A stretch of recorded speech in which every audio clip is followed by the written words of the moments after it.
કયું ગામ છે? રાજકોટ. રાજકોટ. કેટલા ટાઈમથી તકલીફ હતી?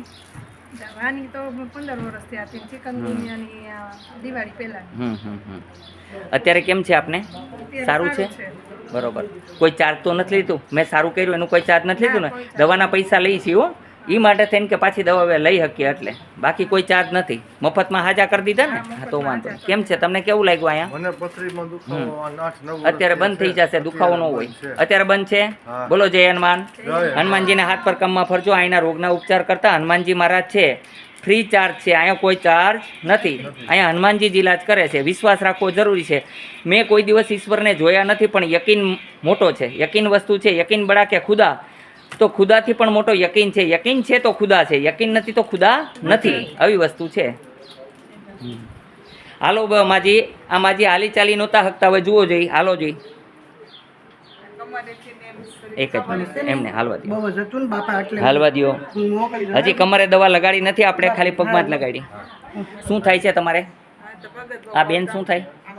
સાચું છે. કેમ છે તમારા હાહુને? સારું છે, રાહ છે. હાવ હાલી હકશે, સીધા હાલી હકશે. દવા ઘરે જઈને લગાડવાની, કપડાં કાઢી નાખવાના, ગાઉન પહેરાવાનું અને કલાક લગન એમને રાખવાના. હા, એટલે ફૂલ હાલી હકશે, હાવ ફ્રી થઈ જશે અત્યાર કરતાંય વધારે. હાલો જોઈ બેન, હાલીને બતાવો બધાને તો ખબર પડે. હાલો જોઈ, હાલો હાલો. ઘરે તમે ફૂલ દોડી શકશો. હાલો જોઈ. તમને કેમ છે? હા બોલો જય હનુમાન.